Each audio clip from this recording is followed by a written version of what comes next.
I used to believe love was something you earned, that if I just did enough, cleaned more, smiled harder, obeyed faster, maybe my parents would finally see me, but all they ever saw was a body that could serve them, a pair of hands that washed, swept, and folded, a maid who shared their last name but never their affection. I was 14 when I realized I wasn't a daughter. I was staff. My mother would sit on the couch, scrolling through her phone while I scrubbed the kitchen floor. "You missed a spot," she'd say without looking up. My father would toss his work shirts on the floor and bark, "Iron these before dinner." Dinner that I cooked. Dinner that they never thanked me for. When guests came over, my mom would smile and say, "Ashley loves helping around the house." Helping. As if I had a choice. I remember standing in front of the mirror at 16, my fingers raw from cleaning chemicals, whispering to myself, "You're not invisible. One day they'll see." But they never did. College wasn't an option. They said, "We can't waste money on your silly dreams." I worked 2 jobs, saved every cent, and took online business classes late at night while they slept. Sometimes I'd sit on the porch with my laptop, the glow from the screen flickering across my tired face, and I'd imagine what freedom would feel like, the day I'd walk out and never look back. That day came sooner than I expected. I was 19 when my father told me I wasn't pulling my weight. He slammed his fist on the table and shouted, "If you want to live here, you'll earn your keep." I stared at him, shaking, and said quietly, "I already do." He glared at me like I was dirt. "Then you can find somewhere else to earn it." He meant it. He locked the door behind me that night. I had a duffel bag, 40-20 in cash, and a fire in my chest I didn't recognize. It wasn't fear, it was rage. I slept on a friend's couch for 3 months, taking shifts at a local cafe during the day and working as a virtual assistant at night. I remember washing dishes behind the counter, my hands pruned from the water, whispering, "One day, you'll thank yourself for not quitting." That whisper became my lifeline. By 21, I'd started a small marketing agency from that same laptop. It wasn't glamorous. Just me, some second-hand software, and a list of cold emails that no one ever replied to. But I refused to stop. Then came him. Michael Trent, CEO of a mid-sized tech company worth millions. He'd stumbled on one of my marketing case studies online, and "Interesting work, Ashley." His mesting work. Said, "How would you like to handle our next product launch?" I almost cried reading it.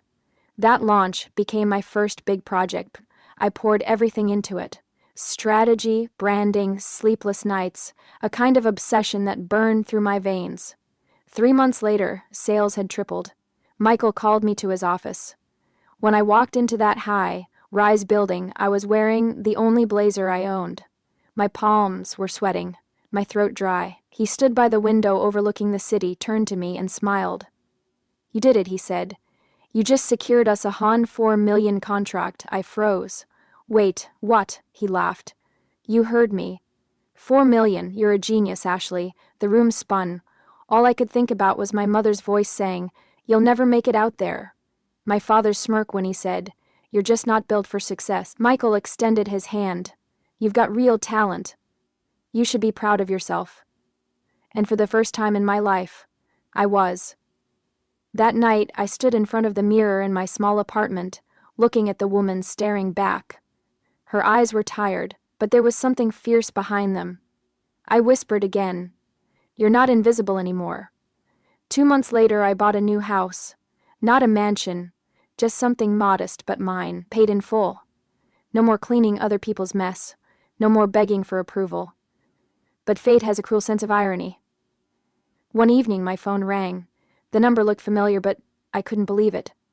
My father, I hadn't heard his voice in almost 4 years. "Hello? Ashley?" His tone was cautious. "It's your mother. She's not doing well. We could use your help. My help." The word tasted bitter. I could hear her coughing in the background, and for a split second, that old instinct tugged at me. To rush back, to fix things, to be the good daughter. But then I remembered the years they treated me like furniture. The nights I cried into my pillow, begging God to make them love me. I took a slow breath. I'm sorry to hear that, but I'm not in a position to help right now. He hesitated. I heard you're doing well, that you have a business? There it was. The real reason. Yes, I said flatly. Very well. He tried to sound casual. Maybe you could stop by. We could talk, I agreed. Not because I wanted reconciliation, but because part of me wanted them to see what they threw away. When I pulled up to their house, the place looked smaller than I remembered. Weeds crept through the cracks in the driveway. My father opened the door, his hair grayer, his eyes dull. My mother sat on the couch, thinner, older, fragile. Look at you, she said, voice trembling. You've done well. I nodded. Yes, I have. My father cleared his throat. We're proud of you, I smiled faintly. Are you? Because you never were when it mattered. Silence fell like a stone. My mother looked away. We did what we thought was right. No, I said softly. You did what was convenient. He shifted uncomfortably. We didn't mean to. I cut him off. Yes, you did. You meant every word, every chore, every time you made me feel like nothing. But I'm not here for revenge. I just wanted you to see that the maid you raised now signs $1 million contracts. Tears welled in her eyes.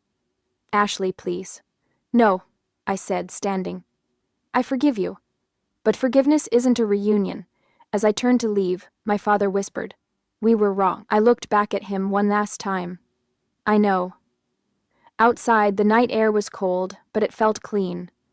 I sat in my car for a long moment, staring at the house that once held all my pain. Then my phone buzzed. A text from Michael. Congratulations, Ashley. The investors loved your work. We're moving forward with the international deal. I smiled through the tears. That was the closure I needed. Not their apology, not their approval. My success was my revenge, my peace, my justice.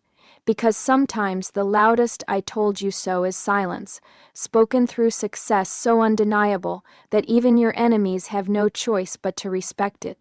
And as I drove away that night, headlights cutting through the dark, I whispered one last time to the girl I used to be. You made it out. You were never their maid. You were the storm that rebuilt your own life.